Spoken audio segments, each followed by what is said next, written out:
How's everybody?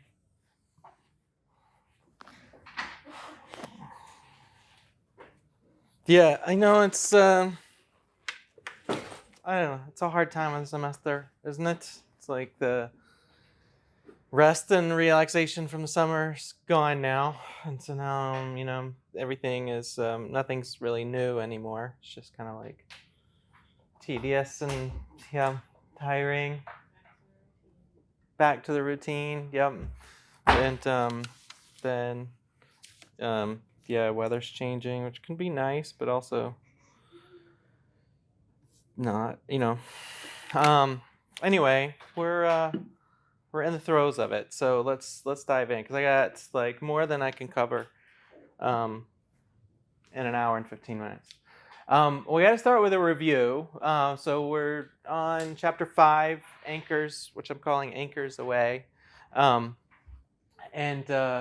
covering the first principles of philosophy. So let's do a quick review. So as I asked you to memorize that definition of philosophy, right? Philosophy is a mode of discourse for the sake of training the intellect. What is the intellect? Part of you that makes decisions by cultivating a desire for wisdom, truth, and justice through inspiration. And so we'll get to these things more in chapters 8, 9, 10. And the rest of it we're working on. Then in chapter 1, we talked about systematic philosophical decision making, and I gave you this, this series of concentric circles on how we make decisions. And so, we've got different decisions. Have you seen Office Space? I had an idea like that once. The guy comes up with this great idea. He's like, I want to make It was a jump to conclusions mat it'll be like a mat that you would put on the floor with different conclusions on it that you you can could jump to. Right. So, anyway, like we put different decisions out here that we can make. And on the outside ring are things like emotions and states of mind, right? If we're angry, then that's likely to lead to certain kinds of decisions. If we're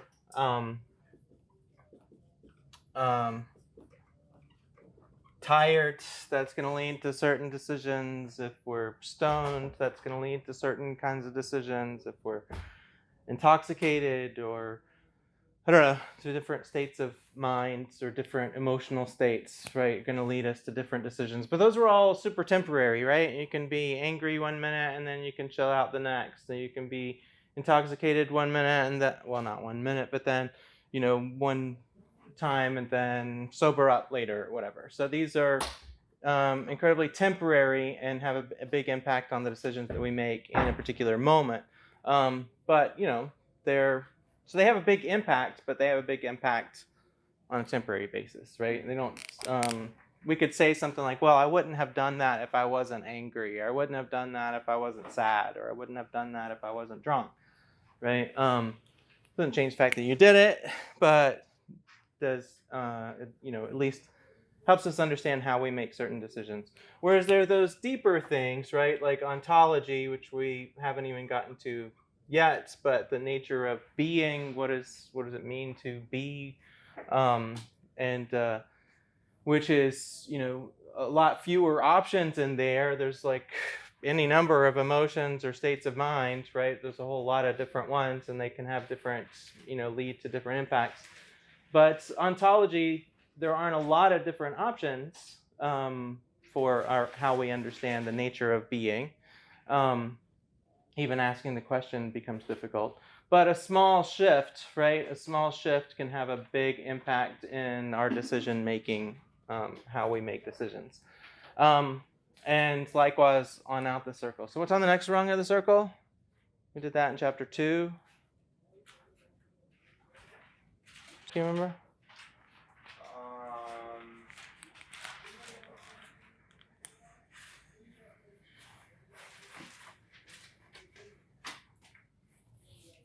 Was it the one right outside ontology? Yeah.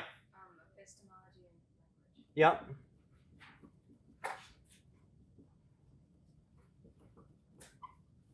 Yep. Whole branches of philosophy on philosophy of language, which aren't really different from philosophy of how we know what we know. I mean, philosophy of epistemology, what we've studied. You can't really draw clear distinctions between a lot of these things. But if we have more information than the people around us, then that's going to lead to different decisions, right? There's sometimes we make decisions. It's like, well, if I'd have known this then, I would have made a different decision, right? Or if I'd have thought about this, then I would have made a different decision, right? So how much we know, our levels of ignorance, our levels of knowledge, right? In finance, when I was in investment banking, we call that information asymmetry, right? You profit based on knowing more than the people around you. Anytime you buy a stock, you're buying it from somebody who's selling it, right? So what determines whether somebody's buying or selling? Usually it has something to do with one person knows something the other person doesn't, right? So there's some sort of information asymmetry. So that all falls under epistemology too, and has a big impact on decision making. So then it's, like how much do you know, which is why you go to college, right? So that you can, because knowledge is power, and the more knowledge you have, then the better equipped you'll be to make better decisions. What does the word epistemology mean, Zach?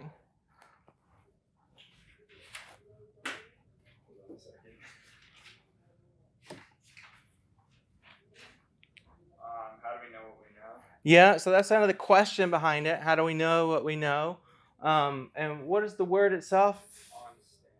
So what does our knowledge stand on, right? So, and it comes from this desire for philosophers to find something that's really real. What do we mean by really real? What's real mean in philosophy?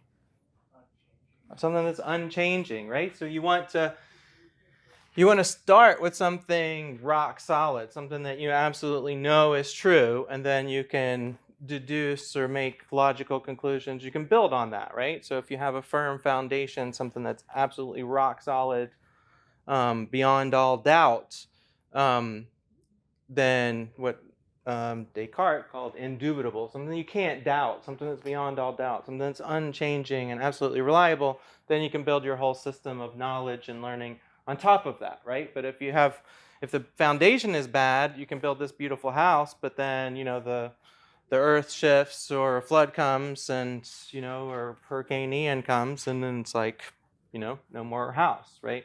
So you want to build your house on some firm ground or something like that.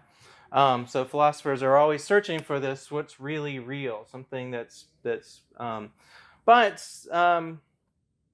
of why, I keep using this image of an anchor, and keep believing that I will eventually be able to draw one. That's not too bad. Right?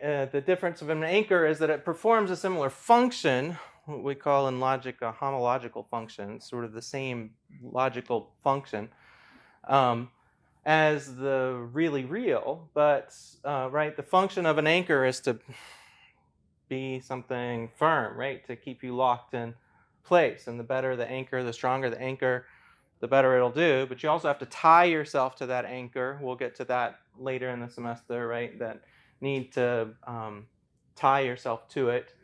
And the other thing is about it can move, right? You can change your anchor. You can't change. You can move your anchor, right? So then, like, one thing at one point can be an anchor that grounds your perspective and your understanding of the world, and then you learn more, or you want to see things from a new perspective, then that's something that can be moved, right? Particularly as we grow older, as we learn more, as we mature, those sort of things. Cool. So, and this chapter is called Anchors Away. So maybe insight of where we're going. On Monday, we talked about death, right? Philosophy only begins with a meaningful reflection on the reality of death, was the main point of that chapter. And we talked about existentialism, right? It's only when we talked about the Buddha sitting there, and it's only when he reflected on the reality of death and the injustice in the world, and in fact, the sort of the meaningless and pointlessness of existence.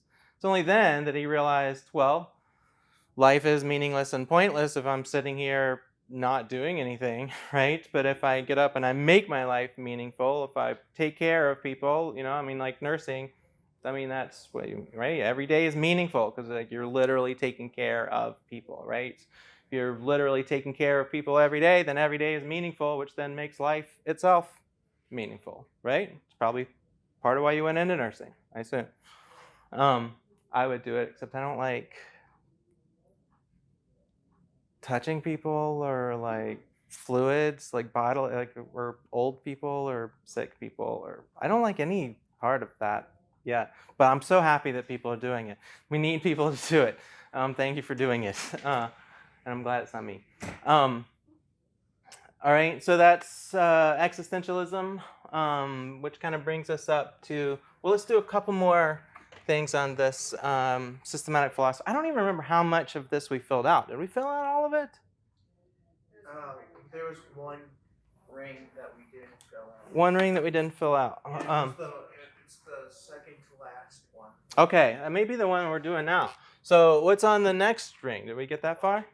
Okay, so logic and desire. Well, that can't see it all. Logic and desire. And we'll come back to these often. And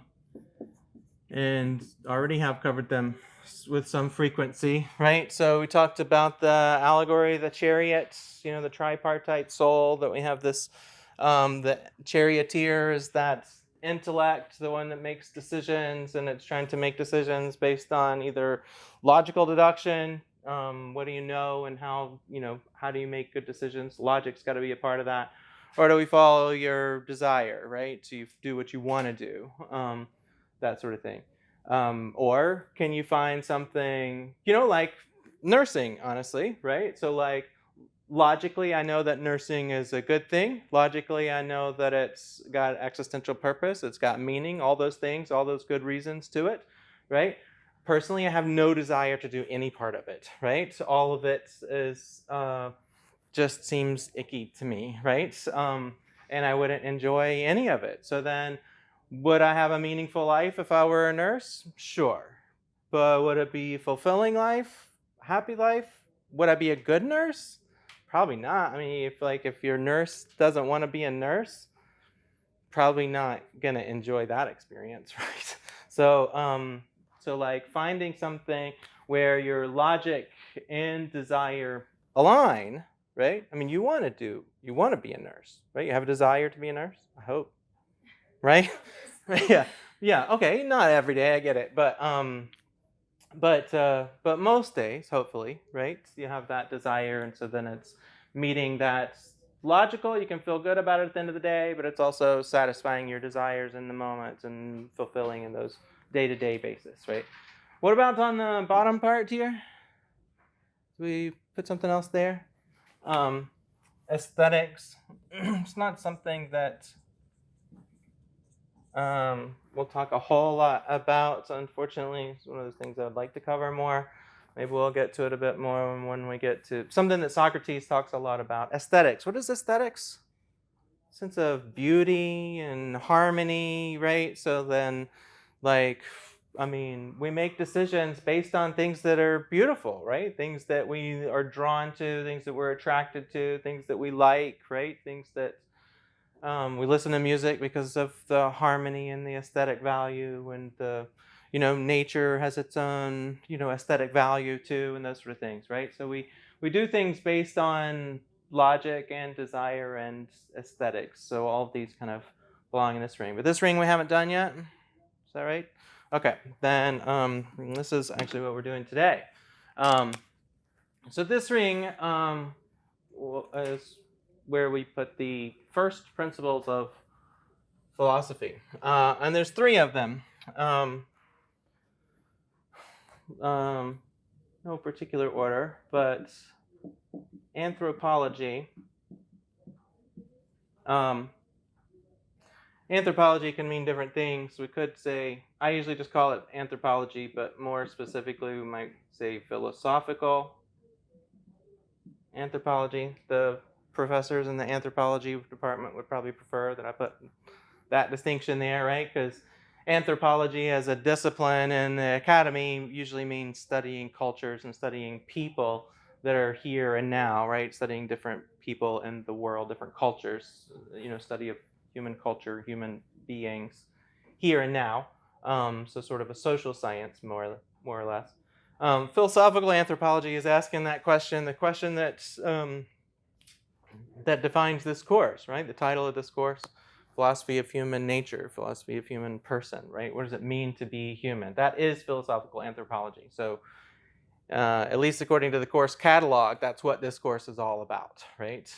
Is centered on philosophical anthropology. And it is to a large extent. The way I'm teaching it, we're definitely going through that lens more than any other, but I'm also trying to teach you how philosophical anthropology fits into the whole schema of systematic philosophy writ large. So philosophical anthropology, and as I've said, right, every branch of philosophy has a question behind it, right? Some sort of question that drives it. And here we could put a few questions or different ways of asking the question, such as what does it mean to be human, right? Or who am I, right? Who am I? What does it mean to be human? What is a human person? What's the nature of human person? This word, anthropos, means human. That's just what it means. So the study of humans. What does it mean to be human? And another first principle of philosophy is cosmology. So the study of the cosmos. Now, cosmos means world, right? In Greek, just means world. Now,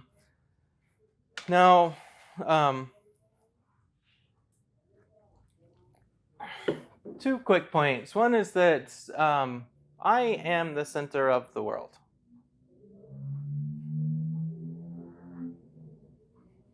I am, though, right? I'm also the center of the universe.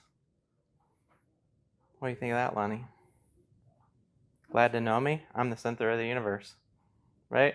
But what does it mean to be in the center? What does the word center mean? Center is equidistant from all the points on the outside of it, right? Center of a circle is equidistant from all the points on the circumference. The universe extends infinitely that direction, infinitely that direction, infinitely that direction, infinitely that direction, infinitely every direction around me, right? Therefore, I am the center of the universe. Follow? But so is Zach, right? Zach is a different center. I mean, it's infinite, right? So if the universe is infinite, then there's got to be an infinite number of centers, right? So every point is the center of the universe because the universe extends equidistant infinitely in every direction, right? So I am the center of the universe. I am also the center of the world. But the world means something very different than universe, right? World does not mean earth. I'm not the center of the earth. If I were the center of the earth, I would be all burned up, right? Or I'd be, if I were at the center of the earth. I'm not the center of the earth, right? I'm not the center of Fitchburg State. I'm not the center of Fitchburg. I'm not even in the center of the room, right? But I still am the center. I'm always the center of the world because world means the world around me, right? Patrick is in my world. Welcome to my world, Patrick, right? But I'm also in your world, right? So your world follows you around wherever you go, right? You're always the center of your world. So this morning when you got out of bed, you were the center of the world, but I don't know if there was anybody else in your world at that time. Wasn't in mine, but, right? Cows and things were the center of my world this morning. Right? But then as you go through your day, then other people enter and exit your world, right? As you encounter other people. But you're always the center of your world, right? So cosmos means world. So another way of asking this, right, some question behind this might be, where am I? Some of the questions between these two kind of, blur. Like if I'm talking about Abby, like Abby's in my world, but Abby's also a human person. So when I ask about markers or tables or, coffee mugs or something, that's different than asking about Abby, because Abby's not an object like those others, but is a human person, right? So then the lines between these, even though Abby is in my world and I'm in Abby's world, you get what I'm saying, right? So there's a lot of blur between these.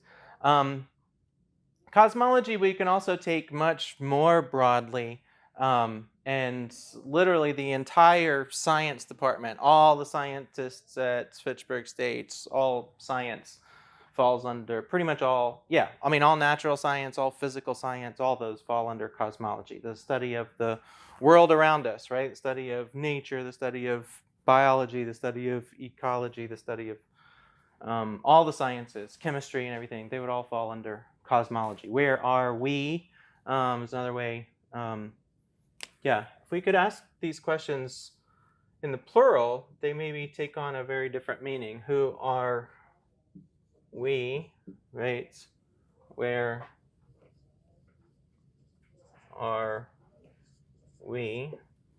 On the one hand, the same question. On the other hand, a different question.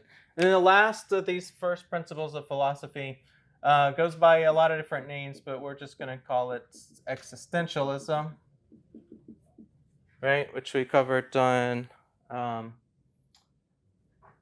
Monday. And the question behind existentialism is, why am I here? Right? What is my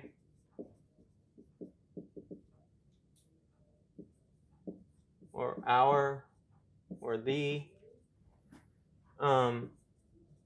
meaning, purpose of life or existence?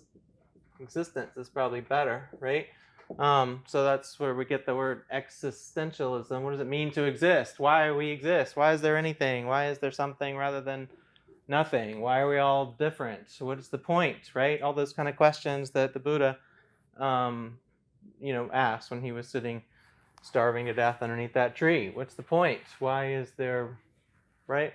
A couple of things to point out, or to emphasize, I guess, is that, more than any other rings on the circle, perhaps, there's definitely no lines between these, right? There's no, you literally can't answer the question, who am I, if you don't know where you are or why you're here, right?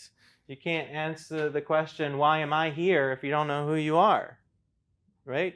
You can't answer any of these questions, why am I here, if you don't know where here is, right? What this world around you means, or what these other people around you, how to think about them, or how to, right? So you literally can't answer any one of the questions without answering all three, right? It's not like we could, which is why I teach the course this way, right? I mean, you can't just say, hey, well, let's just do philosophical anthropology for a semester and ignore these other questions. You can't, right? You can look at all these questions through one lens or another, right? Maybe put an emphasis on one question, which is what I'm doing. But you can't answer any of the questions without answering all three. Make sense? Cool. Any questions? This is more than a review, right? This is a review plus, but brings us up to speed. Okay, no questions, then we'll move on to next section. Meta-narrative. I really like that title. So meta-narrative. Anybody familiar with that term, meta-narrative? You heard that term before? This particular philosophical 20th century philosophical term. Anytime we tell, so history, right? History is always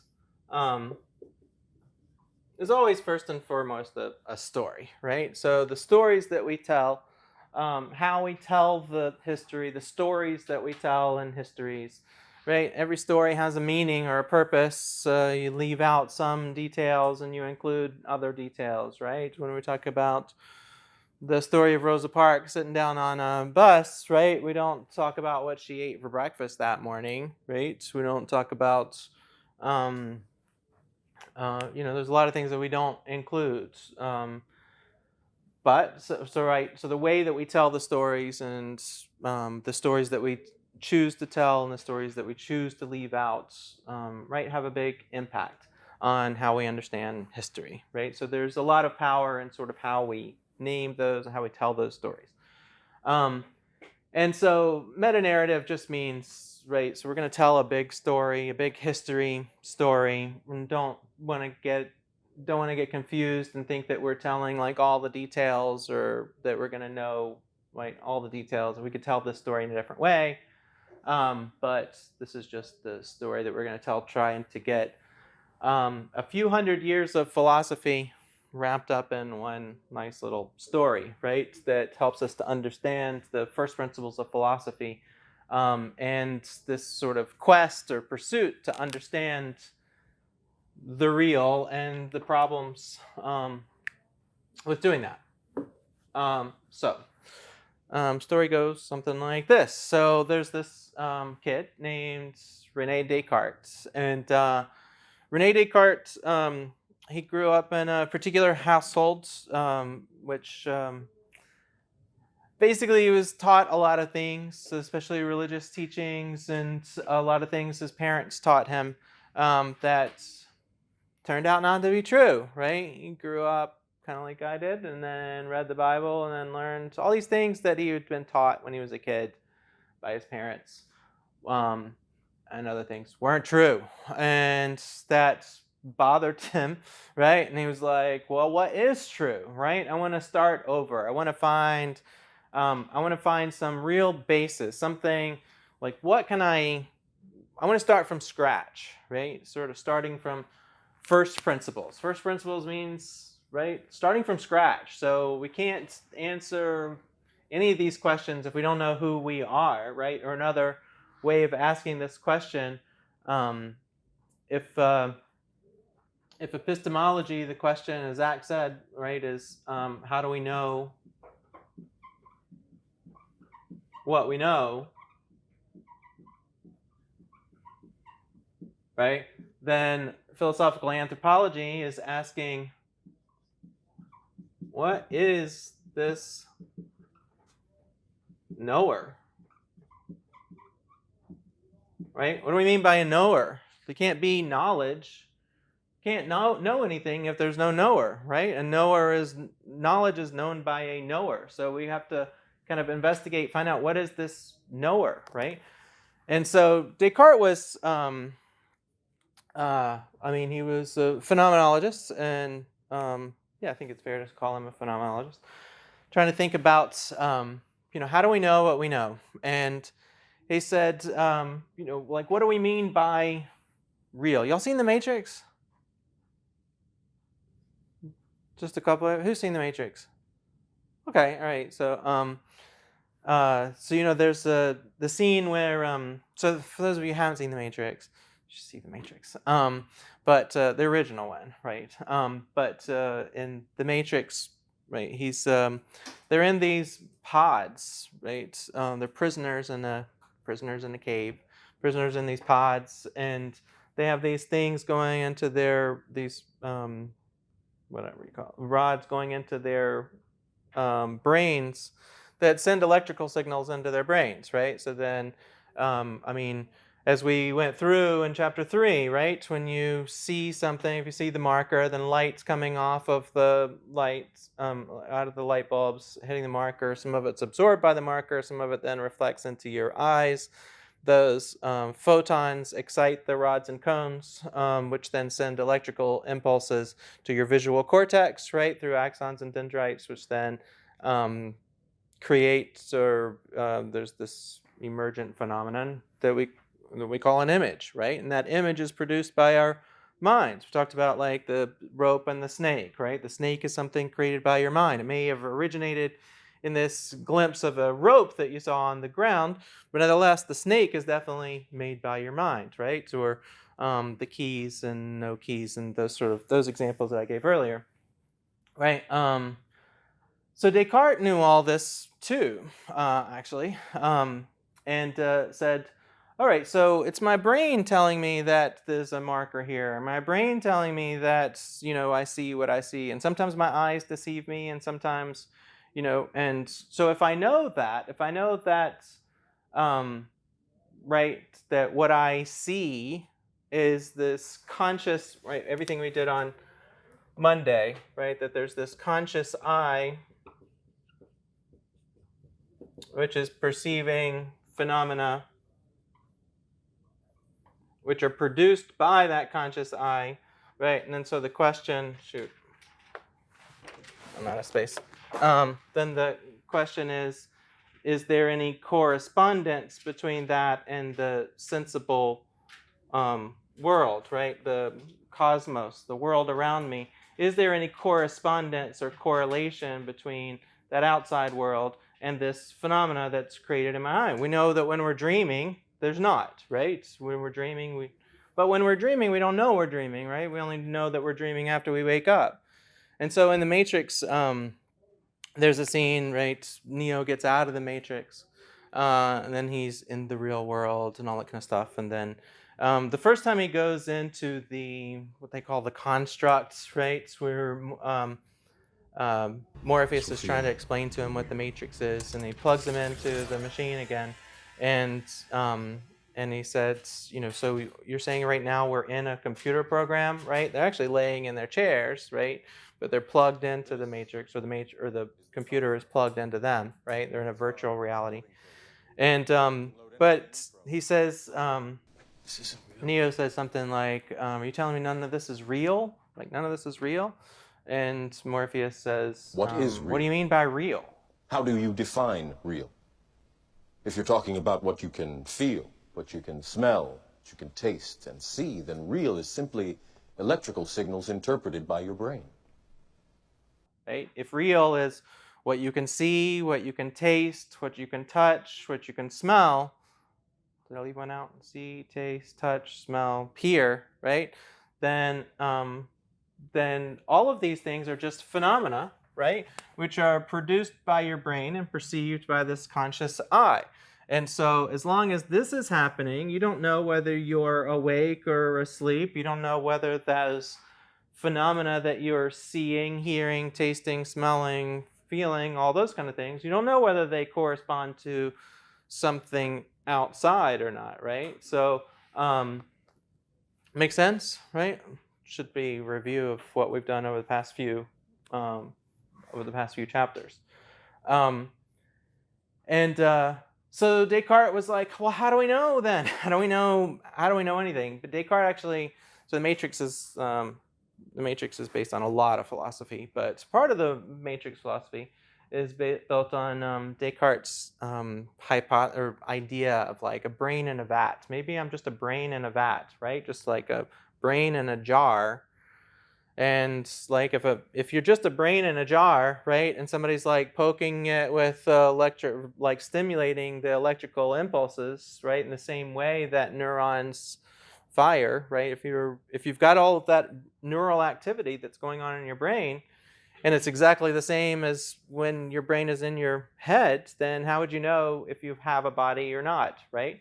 So this was Descartes' it's called the brain in a vat, just sort of thought experiment. How do you know? So he doubted everything. Descartes was sort of a radical skeptic. Radical skepticism, like all good philosophers are, radically skeptical of everything, and then basically wanted to doubt everything. That was his thing, right? Doubt everything. Why? Well, if you want to if you doubt everything, even doubted the existence of his own body, doubt everything, right? If you doubt everything, then maybe he thought you can find the real. You can get down to something that can't be doubted, right? He was on a search to find something indubitable. It's a funny word, but indubitable. Not in meaning not, able meaning able. Not able to be dubious, not able to be doubted, right? Not doubtable, undoubtable, beyond doubt. Right? So this is basically what how his logic went, right? So I can definitely doubt that Austin exists, right? Maybe Austin, I barely even know Austin. Didn't even know you until recently. So, it's not hard to imagine that some smart programmer just programmed you, right? And they don't have to program your whole life. They just program these interactions whenever you're in my world, right? I don't know. Yeah, sometimes I feel like that I'm just an NPC in somebody else's game, Yeah. That's something I think about all the time. Elon Musk actually said once that he's like more than sure that we're probably already in some type of virtual reality, and there would just be no way of us knowing. It's true. Something you can't prove wrong. So yeah. We can do a quick pause. Actually, it's pretty closely related, but there's a Bostrom. I'm not sure if it's an M or an N. I think it's an M. But Nick Bostrom's a philosopher. A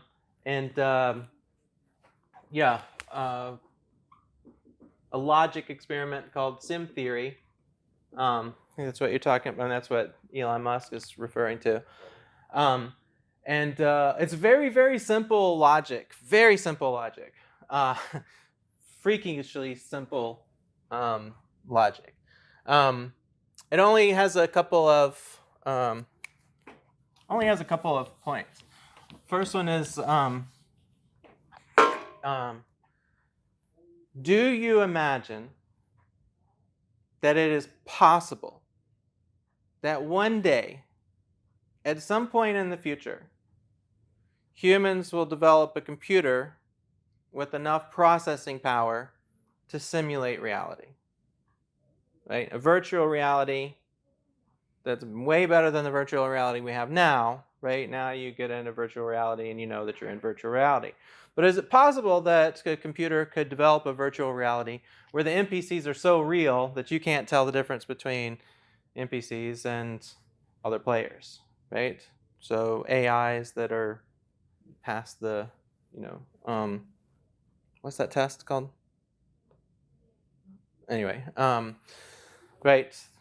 So that's the first one. Do you think it's possible? How many people say yes, that it's possible that you think one day humans can have the possibility of creating a computer powerful with enough processing power? Anybody say no? Anybody doubt it? It's okay if you do. Okay. That's the first principle. So one, possibility of simulation, simulated reality. Second one is, do you think humans will do that? Do you think humans, if they had the capability of simulating reality, right? Do you think any human would do it? Anybody doubt it? Right? So, would they? That's it. That's the whole. That's premise one. Premise two. The conclusion is, if yes, and if yes, then the conclusion is that there's a 99.99% possibility that we're living in one of those simulations.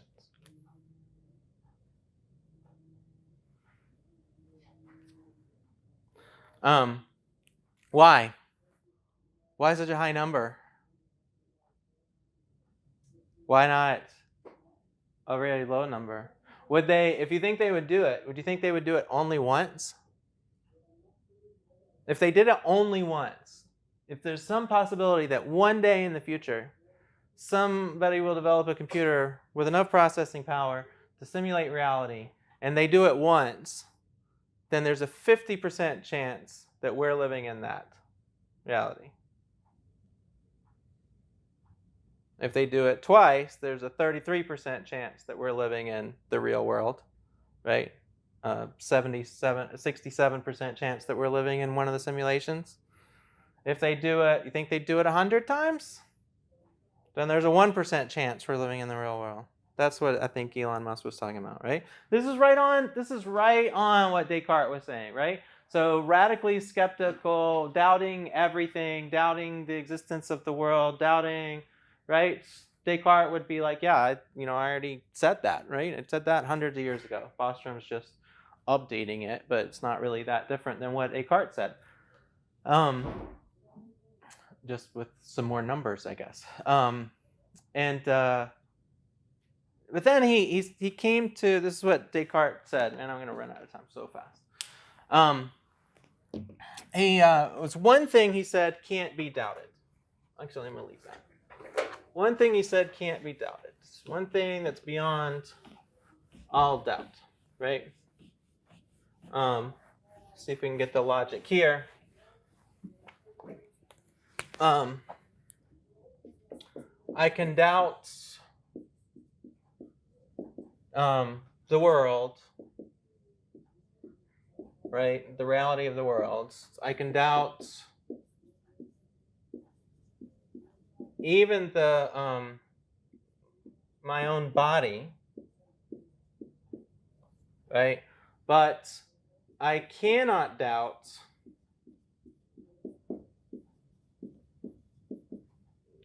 might be unsatisfying. I cannot doubt that I am doubting. Super unsatisfying, isn't it? But I don't know. I cannot doubt that I am doubting, right? So that's the one thing. After all this work, right? Descartes, that was his conclusion. I cannot doubt that I am doubting, right? It doesn't sound like a big insight, right? I cannot doubt that I am doubting. I doubt everything else except for that. And then from there, this is the basis. This is the really real thing, the unchanging thing that he said he found, right? So then I cannot doubt that I am doubting. And then from this, right, just kind of like build a couple of steps. I think these are pretty small steps that we can take here.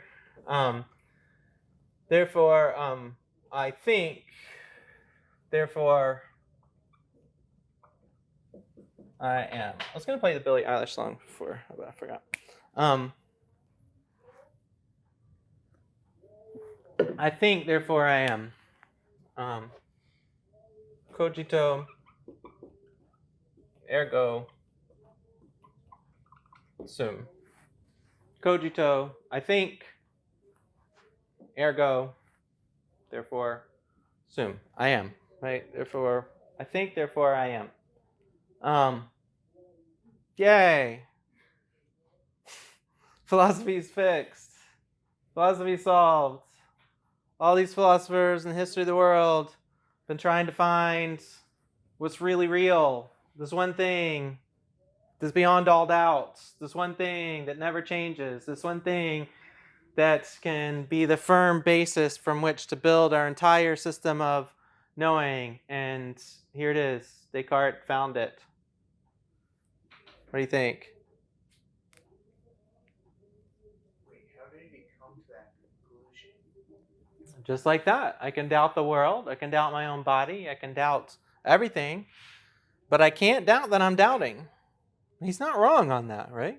So if I doubt that I doubt that my body is here, but I can't doubt that there's somebody that's doubting, and that doubting person, the one that's doubting, is the I. Right? Yeah? So the one that's doubting is this. That's who I am. Who am I? I'm the one that's doubting that I'm doubting everything, right? I'm the big doubter. And because I'm doubting, so you could say I think, therefore, I mean, he did say I think, therefore I am. But before that, he said I doubt, right? Therefore I am, right? Because I'm doubting, I exist. His whole brain in a vat thing, he was like, suppose, like, how did I get to be a brain in a vat with somebody poking and prodding, right? How did I get to be in this simulation, right? There must be a creator of the simulation. Yeah, that is exactly his thought. In his 3 meditations, his meditations on first principles, right? Descartes, that's the title of his book, Meditations on First Principles. Those chapters, first 3 meditations, follow the principles that we're going on right now, right? So he began with the self, right? So he wanted to put his anchor, or the real, in that, now I wish I hadn't erased it, but in that philosophical anthropology, right? So we've got anthropology, cosmology, and existentialism. Right. And so Descartes basically wanted to put we're just going to stop calling it the real and start calling it an anchor, right? But he thought it was more than an anchor. He thought it was the really real, right? So I think, therefore I am, beyond all doubt. Philosophy solved. Now we can move on and do something else with our time, right? Descartes fixed it. A lot of people thought Descartes fixed it. Descartes had a pretty big impact on the world. A whole lot of people followed Descartes. Everybody listened to Descartes. Fit into their worldview really pretty well. And was convincing to a lot of people for a long time. Until this guy came around. This guy, David Hume, Scottish philosopher, came around and he said, bullshit. No, that's not right. That's, nope.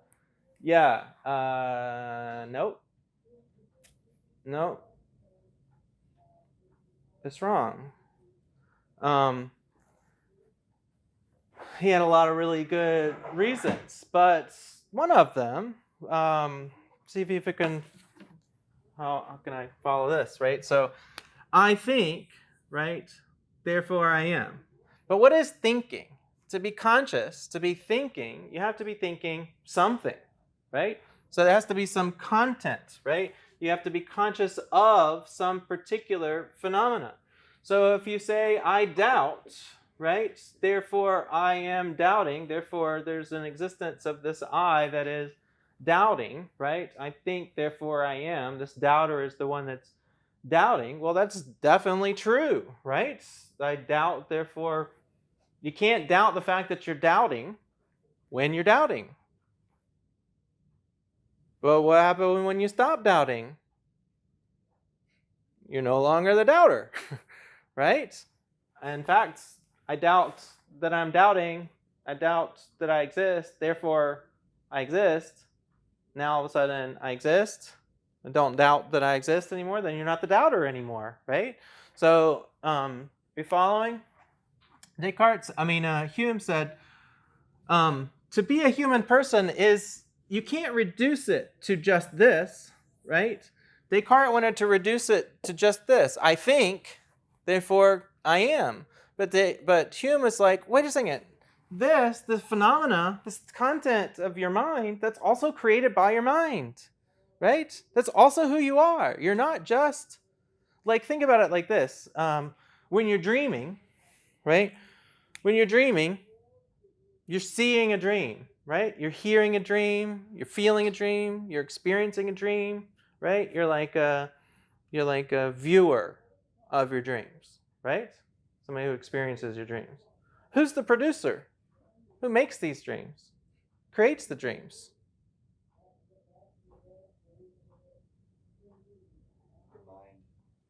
Yeah, you, right? You're not just the viewer, you're also the creator. So you're both sides of it, right? you're the one that's viewing or conscious of the phenomena, but the phenomena is also, it exists as you, right? Is this familiar?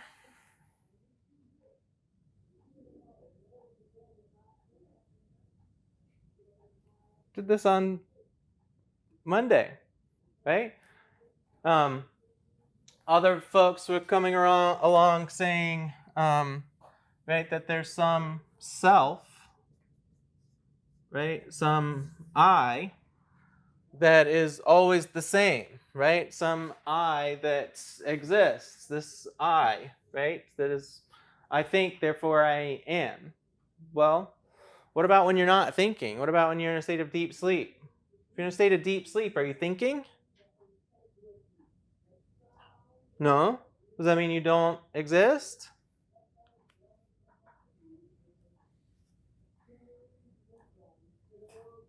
Does it?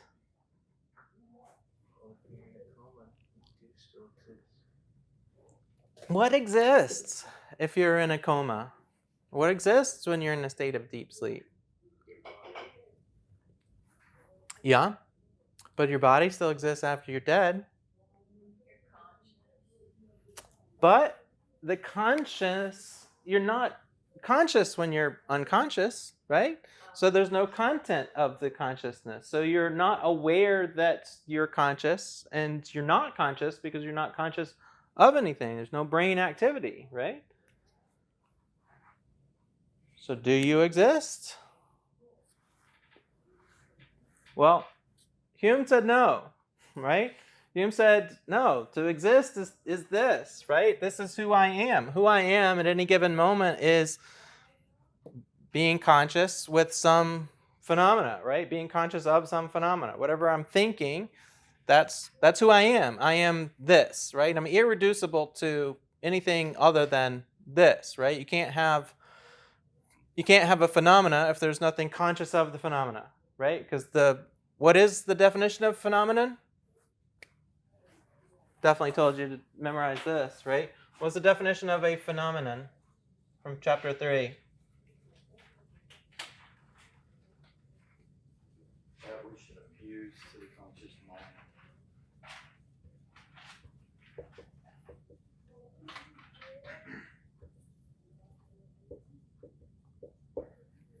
That which appears to the conscious mind. So, right? It's exactly that, right? The phenomena is that which appears to the conscious mind. But where does that phenomena come from?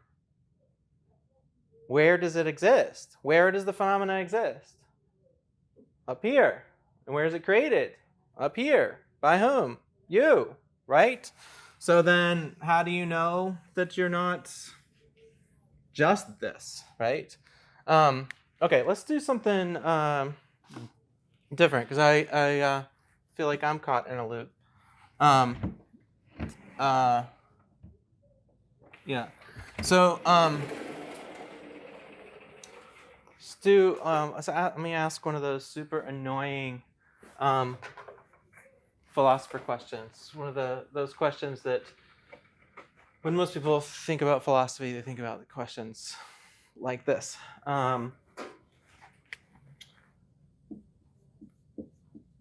Does a river exist?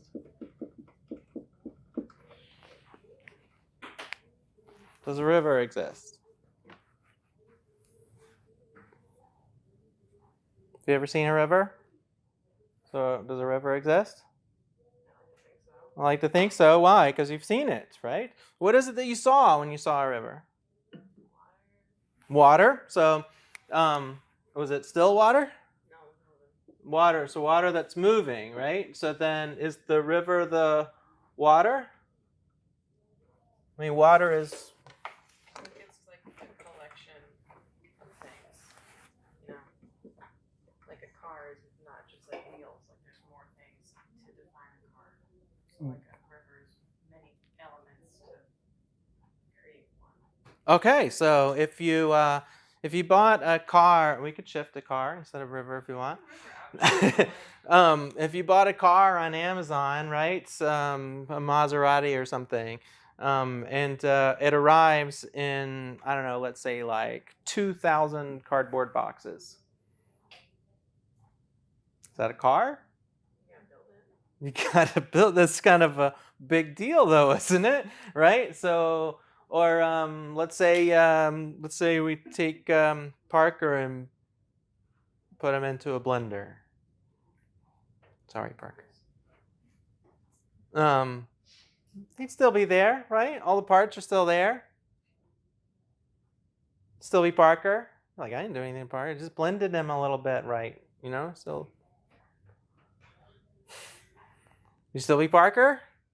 So I mean, it's more than, so yeah, I get what you're saying, right? But then what is the river, right? So if the river, when you're seeing the river, you're seeing the water, but the water changes every moment, doesn't it? The water that you see here, right? If you're standing here, right, and you see this water molecule, right? As soon as you see it, it's gone, right? It's like constantly going. And then there's like another water molecule replacing it, right? So then the water molecules are constantly coming and going, right?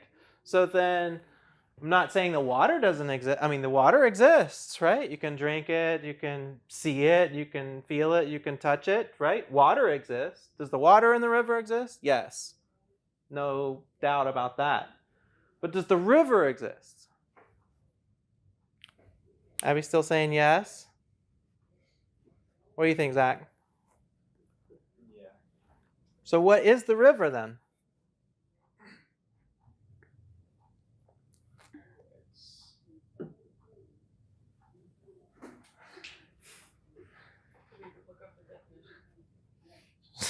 No, Austin?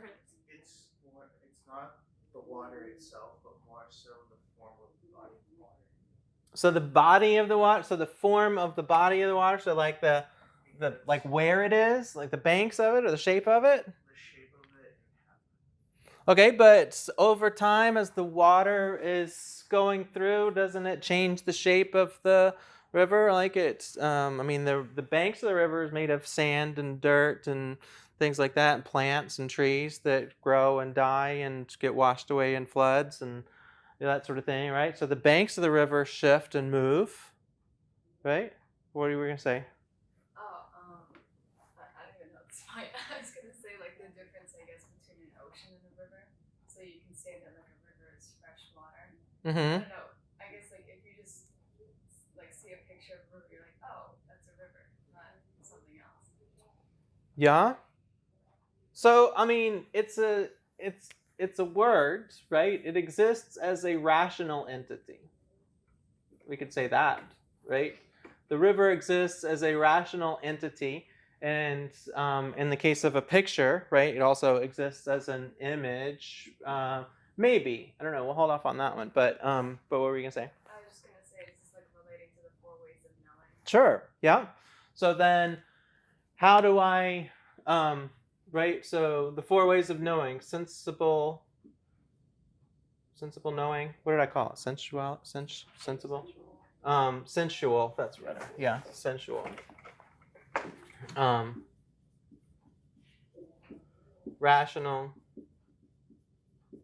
intellectual, imaginative. So the question is, right? So I can rationally know a river, right? A river can exist as a word. What's the definition of rational knowing? What makes some rational knowing rational, Parker?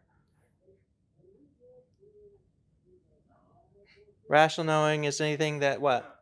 Anything that can be put into words and numbers. Anything that we can put into words or numbers. So river is a word, right? So we know the words. Could we have a definite? That's what you're saying, right? We could look up a definition of the word.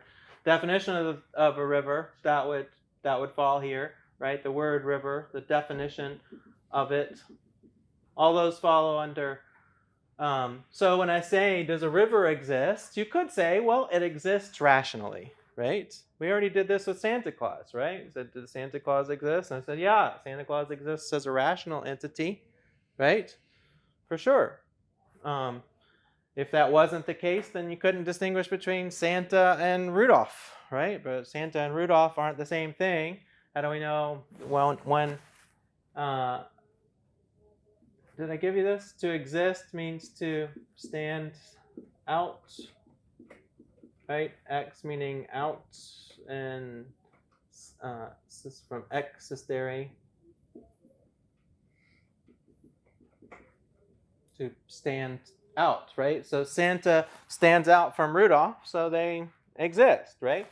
Do they exist as sensible things that you can see, taste, touch, smell, hear, all those kind of things? Abby's saying yes.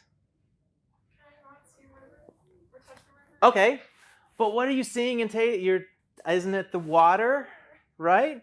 But the water is, right? So no doubt about the water exists as a sensible thing, right? But does the river exist as a sensible thing? I'm not backing down. Word, I respect it. Okay? I mean, we like created the word river, you know? Yeah, So it's like maybe I can't define it beforehand, but we made the word river to be like, yeah, that body of water, that ecosystem, that's a river. but is it a body of water? Because, I mean, the water in that body is constantly changing. The water that makes up the river, would it still be a river if it didn't have any water? So the water that's in the river is constantly changing. It's never the same. But it's kind of like a molecule combination where like that's hydrogen and oxygen and that makes water. This land and water river. Okay, You know what I mean? I think so. Combination to like I respect that you're not backing down. I'm trying to see if I'm just on the right track. I'm gonna make another analogy and Mhm. see if that's kind of right. Like, say we're talking about like this class instead of the river, and it's like rationally you can think about this class that this class does like exist, and you can define whatever this class is, but I can't, touch the class Right. or look at the class. I could touch someone in the class or like the table or something like that. But is that kind of what you're saying? Absolutely. Same thing? Yep. Or we could ask, like, does Fitchburg State exist, right? Does Fitchburg State exist? Well, this is Fitchburg State, right? I mean, this table is Fitchburg State, is it not?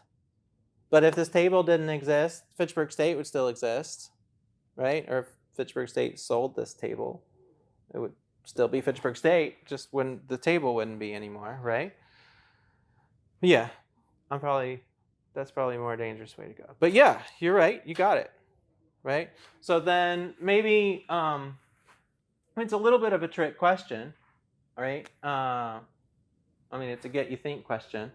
So does a river exist? A better question would be, a much better question would be, how does a river exist, right? So we could say the river exists rationally, and I think this is exactly what you're saying, right? The river exists as a word that we made up in order to point to a particular set of circumstances so that we can say, hey, let's have lunch by the river. We know what we're talking about, right?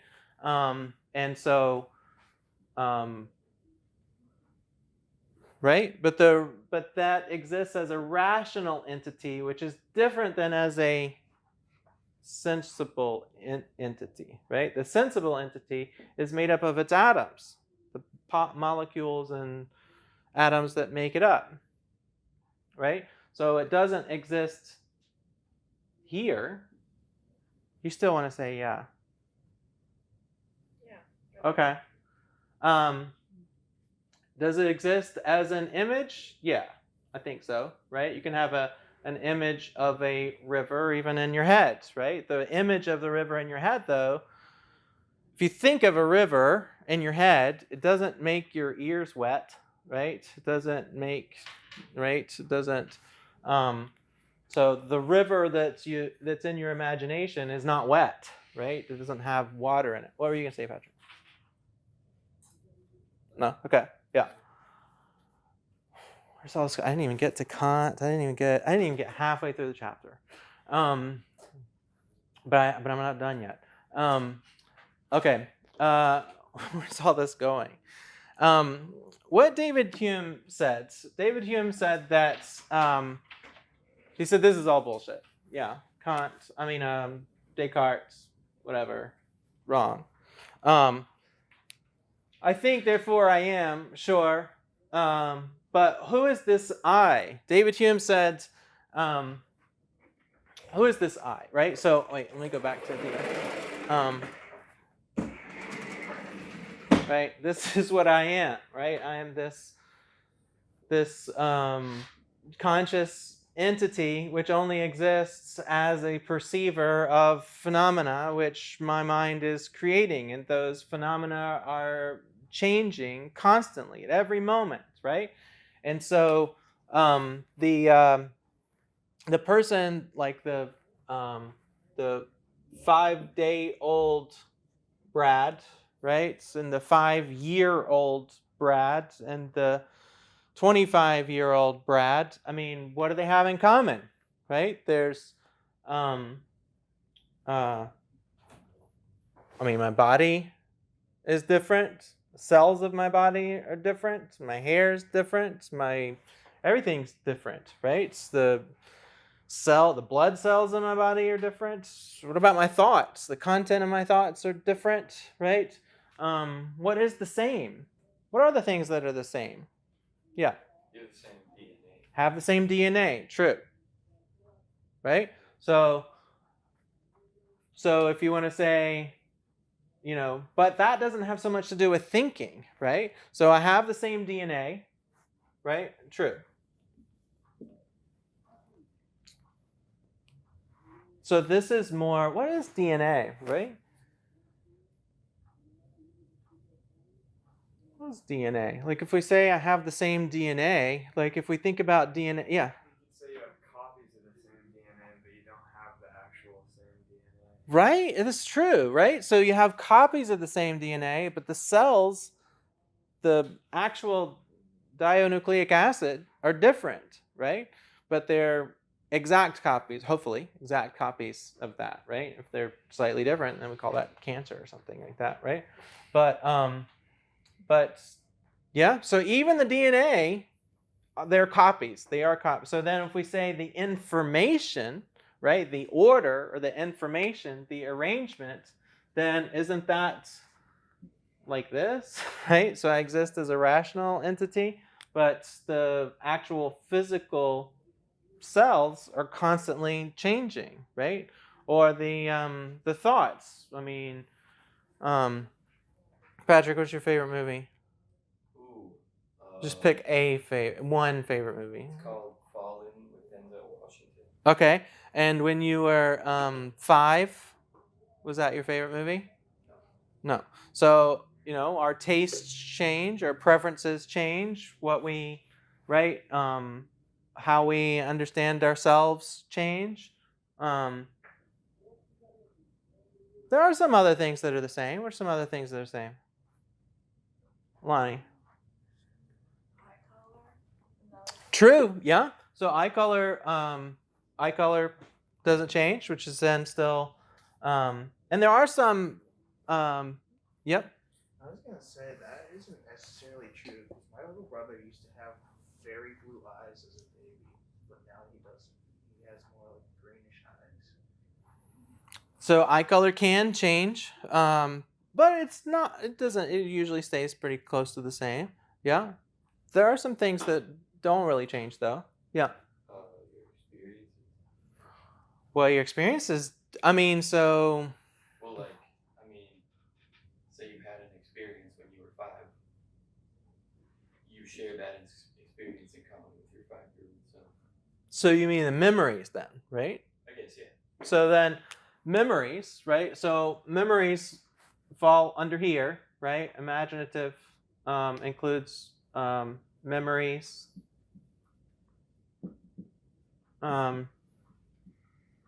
memories, dreams, and images, and shadows, which we'll get to later. But memories is an important one, right, to include in there. But let's say so your memory of when you were 5, your memory of those, your house and your dog and your family and all those kind of things, that's part of what makes you you, right? It's part of who I am are these memories. But what if you got in a car accident and you got a bad concussion and you got amnesia and didn't know your name or the people around you, forgot all those memories? Is it something that happens? Is it far-fetched? It's a thing, right? So if you didn't remember anything about yourself, would you still be you? If you lost all those memories? You think you're still you? Because it's like, I still exist as I am. I was born from the same person. Like, I'm still, maybe I'm different, but the memory of what other people know, like, of me still exists. Okay, so then the relationships outside of yourself, right? So your mom's still your mom, your dad's still your dad, your family's still your family, right? So even if you forget them, they're not going to forget you, right? And so that's another thing I was thinking of, right? Relationships, right, are still there. And that's true, right? But as far as everything else, right? What makes me, all those kind of things, doesn't it change like really constantly? Don't you want to change? Yeah, and I think that's what Hume was saying too, is that, there's something empowering here, right? Something liberating is that whoever I am, I'm different. I get to create myself. I get to remake myself, right? I get to define myself. And so I have bad memories. In fact, when we talk about psychological trauma and that sort of stuff, a lot of psychological trauma, PTSD is this, actually, right? So some trauma happens and then somebody gets caught in a loop and they can't get this thing out of their mind, right? They keep reliving that moment and they get caught in these loops, right? And then so psychotherapy and things are an attempt to try and get us out of those loops, to try and help us to remake ourselves and to get past those sort of moments or identities. Wow, I am out of time. I got 2 minutes left. Hold on, give me those 2 minutes. But let me think about how to end this in 2 minutes. So one of the points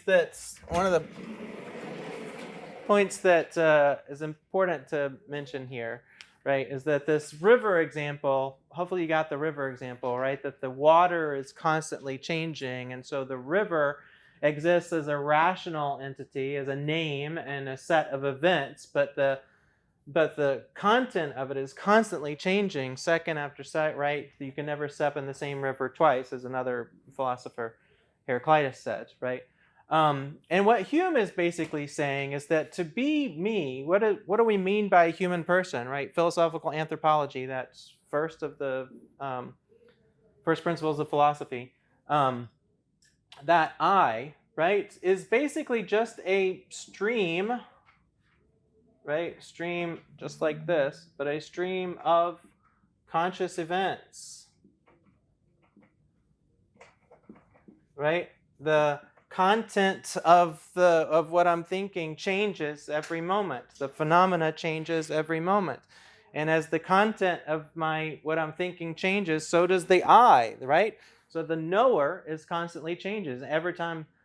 So that question, what does it mean to be a knower? What is the knower, right? The knower is the one that knows this knowledge. And as the knowledge changes, so too does the knower, right? So you can't have one without the other. It's sort of irreducible to this loop, right? The conscious I, or here we could say the knower, and the phenomena or the knowledge, right? You can't have one without the other. There's no knowledge if there's no knower, and there's no knower if they don't know anything, right? So the knower changes every time the knowledge changes, and so that's what it means, is to be in a state of constant change. We're just sort of these bundles of perception that move through life, and this endless stream of consciousness that we like to imagine has some sort of consistent I or enduring I that thinks, therefore we are, the way that Descartes said. But De Hume said bullshit, and hopefully that makes sense why. Okay. Have a good weekend. I'll see you all on Monday.